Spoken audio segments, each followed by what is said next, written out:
Okay. Hello, everybody. I'm joined today by Senators Murray, Stabenow, and Blumenthal. We're talking about judges. In the first year of the Biden administration, as you know, we've had tremendous success confirming federal judges. Tremendous success. We have confirmed more judges to the federal bench, 43 as of this morning, than any president in his first year since Reagan. And that's a big accomplishment. These are, of course, lifetime appointments. In fact, the judges who have been nominated and confirmed not only have remarkable demographic diversity, women, people of color, but for the first time, real professional diversity as well. Public defenders, public interest lawyers, community folks, as opposed to simply partners in big fancy law firms and prosecutors. With Justice Breyer's decision to retire at the end of this term, President Biden has an opportunity to make the Supreme Court look more like America by nominating the first black woman in U.S. history to serve as a justice. We have had 115 justices in the history of this country. Only 5 have been women, only 2 have been African American, none have been African American women. So this is simply having the court reflect America, which it hasn't in the past. Until, I believe it is 40 or 50 years ago, there were only white males on the bench on the Supreme Court. So America changes and evolves and moves, and so should the Supreme Court. So what President Biden said is a good idea. Now, the Senate will have a fair process that moves quickly to confirm the president's pick. I applaud President Biden's commitment to choosing a qualified and a historic nominee. More balanced, more diverse judiciary has been one of our top goals ever since we got into the majority a year ago. And we are achieving that, and now we will achieve that, hopefully, at the Supreme Court level as well. The more Americans look at our courts and see people who look like them and come from the same backgrounds and share similar experiences, the better off our justice system and our democracy will be. This week, Senate Democrats are working to confirm even more of President Biden's highly qualified nominees. And in the theme of continuing our success from 2021 into 2022, Democrats are focused on passing legislation that directly helps American families. Today, our economy is in the midst of a historic turnaround with record wage and economic growth. And people talk about, 5.7%. To me, one of the most important things in the economy is wage growth is real. For decades, economists and average folks decried the fact that wage growth was flat. In fact, some of the statistics I've seen show that for about 75% of all Americans, there was no real growth between 2000 and 2020. But now wages are going up. And the second prong of that, getting wages up, is getting costs down. And we Democrats are focusing on getting costs down. In 2021, we responded to the COVID crisis by passing the American Rescue Plan 2 months into the president's term. Of course, we have a historic infrastructure package that's putting people to work, fixing our roads, our bridges, our highways. And now we're doing more to help families and stay ahead. Our focus, to help those not into the middle class to get there, giving them the ladders up they need. In the middle class, to keep them there and to leave their anxiety that they won't stay there. And that's what we're doing. Now, the House is now joining the Senate to pass legislation that will help businesses struggling with strained supply chains. The chip shortage has raised the prices of cars, of appliances, of iPhones. And our bill, USICA, will do that. It also does something else very important to people. It says we want the jobs in America, not overseas, in China or Germany or anywhere else. We want them in America, USICA will help make investments on Main Street. You've already seen what happened in Ohio. And it brings good-paying jobs back to the United States. So the continuing push by Democrats and by the Biden administration to have wages go up instead of stay flat is there.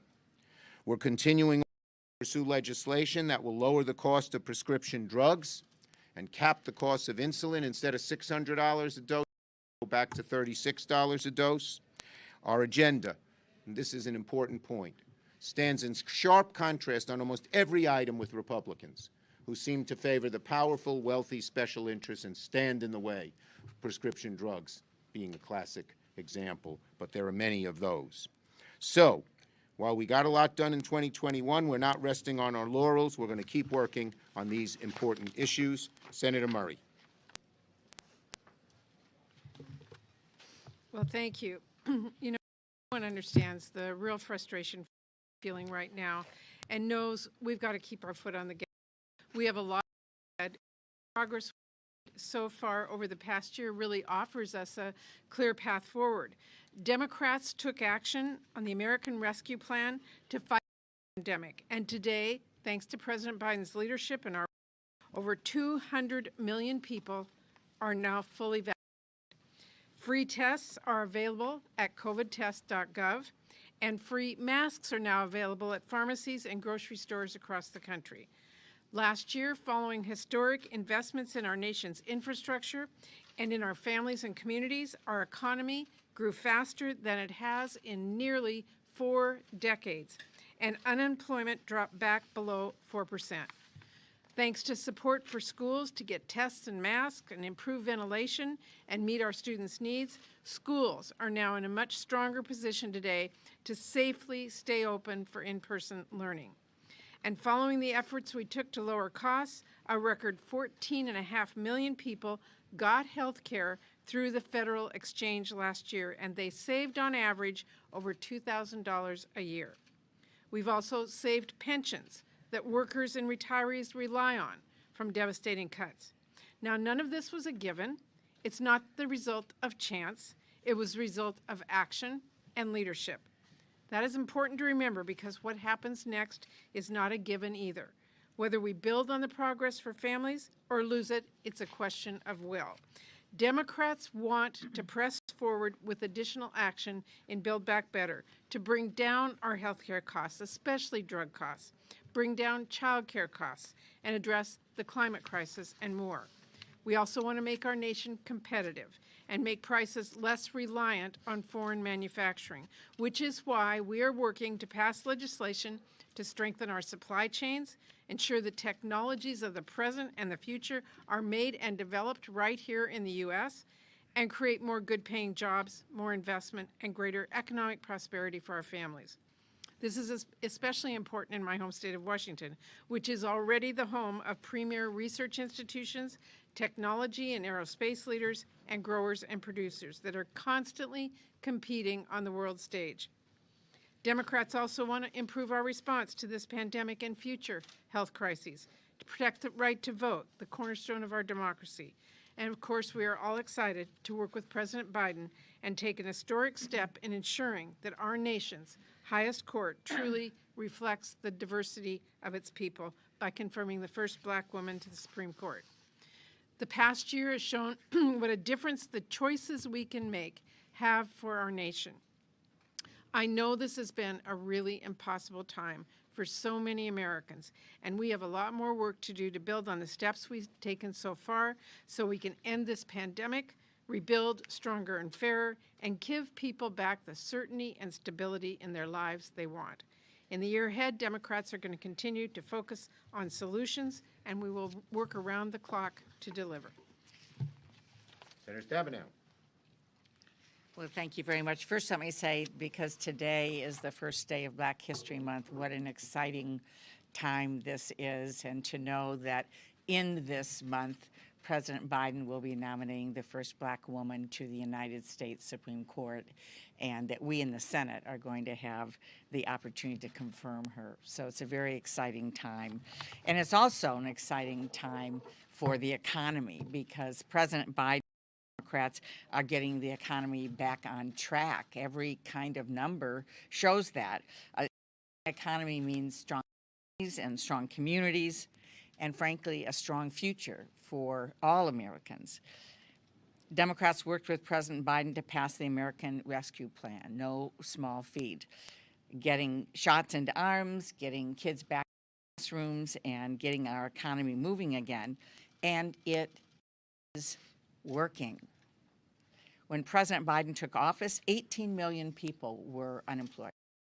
18 million people. Today it's 2 million people on unemployment.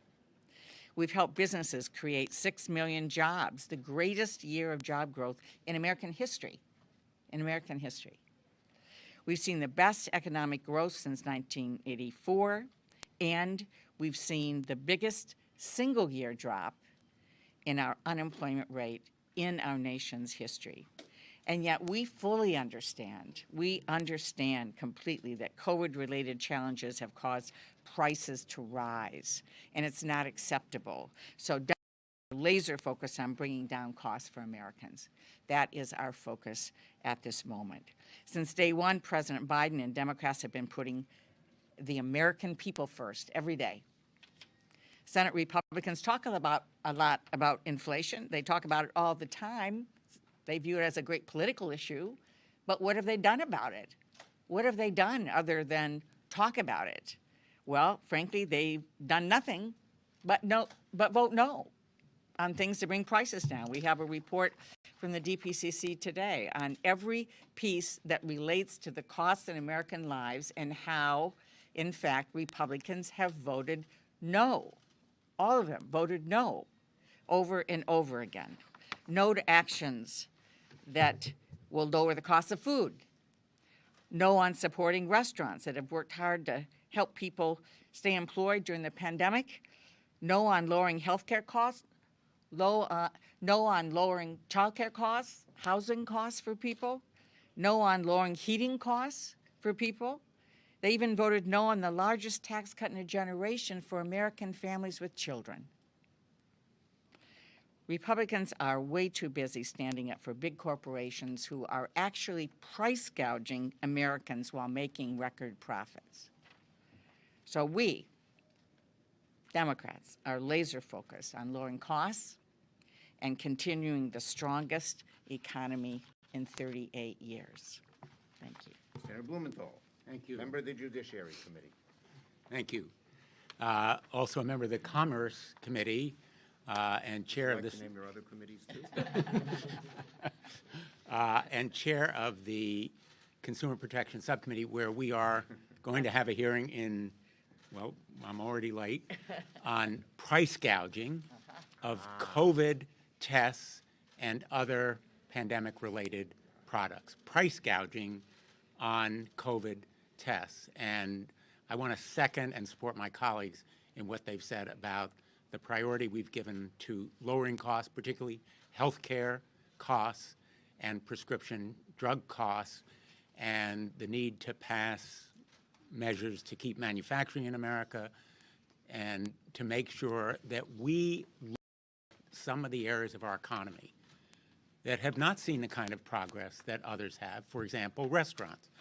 In a restaurant yesterday in Connecticut, in Hartford, Carbone's. Anybody who's been to Hartford knows about Carbone's. It's closed because it can't get restaurant revitalization funding, and replenishing that fund is absolutely critical. I'm grateful to my colleague, Senator Cardin, but also to Senator Wicker. It's a bipartisan measure. We need to do it, and Democrats have led on this issue, just to take one part of our program. I want to talk about President Biden's appointments to the courts. No president in American history, none, has made appointments as diverse as President Biden. This morning in the Judiciary Committee, we had testimony from 3 women nominees to the federal bench. One, a woman of Japanese descent whose parents were interned during World War II. Another, a Native American woman who grew up on a Navajo reservation. These kinds of appointees have broken new ground. Never before has any president made the federal bench look like the people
people of America. This diversity and inclusiveness strengthens the federal bench. And that's what President Biden will do with his nominee to the United States Supreme Court. Now, I've argued 4 cases in the United States Supreme Court, mostly before white male judges.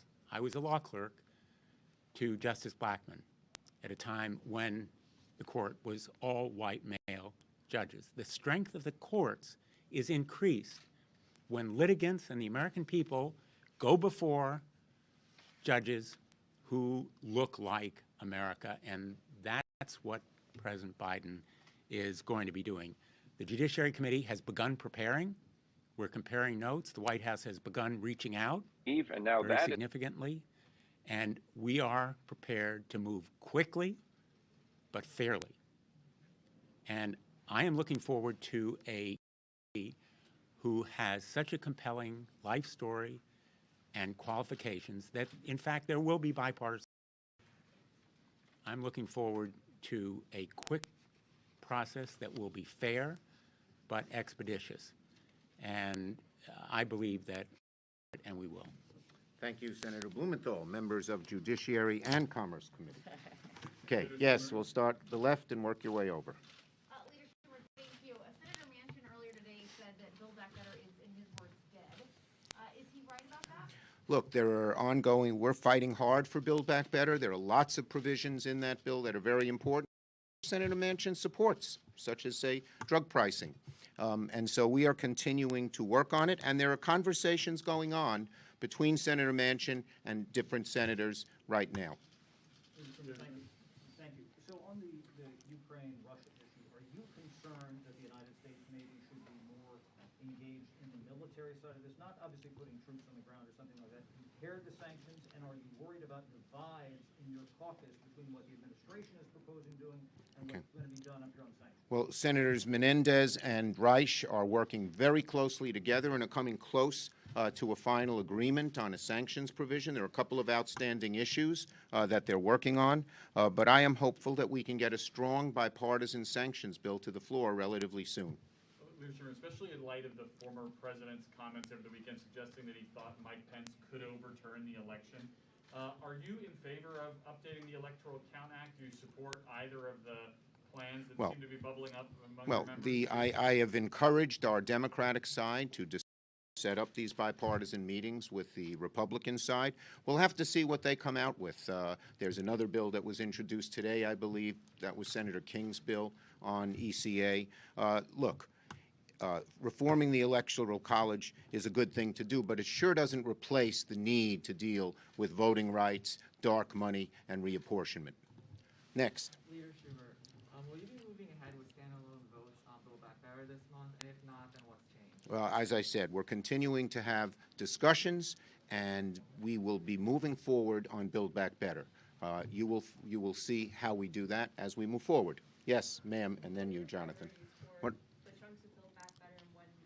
Yeah, look, as I said, Build Back Better, we want to get as much of Build Back Better done as we can, and you will see us move forward on it. Do you have any comment on the report that former President Trump was actually personally involved in ordering the seizure of voting machines?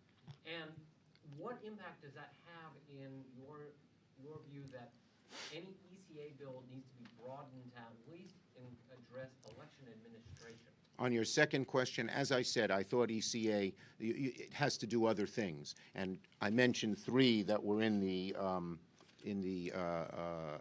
2 bills that we had, the John Lewis bill and the Freedom to Vote Act. But dealing with interference with election officials, dealing with the issue you've brought up are important as well. And so I think that, just doing ECA is not sufficient. It may be necessary, but not sufficient. And ECA deals with the situation in 2024. A lot of these things deal with, like the situation you met, deal with 2022 and are more urgent and immediate. Yes? Leader Schumer, you mentioned the House action on the Competes Act this week. That bill is very different than the ECA bill that the Senate approved. Are you worried that sorting out the differences between that partisan bill and your bill Well, is As you know, I pushed the House to move for a long period of time. I care very much about this bill. Actually, the framework that they set up and the framework that's in the USICA bill are not that far apart. I believe all the gaps are very bridgeable. We're having productive discussions with the House Democrats. I don't know if any Republicans will support it in the House, but we're also having productive discussions with Senate Republicans, and we will get, I am very optimistic we will get this bill done very shortly. Okay, last one from the background over there. That's you. That's you. Okay, do you plan to bring the mandatory arbitration? Being a Democrat, I like to call on people who are in the back of the room, not just in the front row. Go ahead. The House is set to pass You got to say it again. I'm sorry. the House is set to pass the mandatory arbitration bill this week. Do you plan to put that on the floor? We have great bipartisan support. I believe there are 10 Republican co-sponsors. It's a bill that we would like to move very quickly. Okay? Thank you, everybody. Thank you.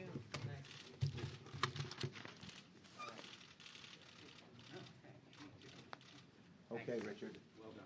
Are you on the Post Office and Civil Service Committee? No. In the old days, the worst committee to get on was the Post Office and Civil Service Committee. They gave you that one, they weren't happy with you. Thank you.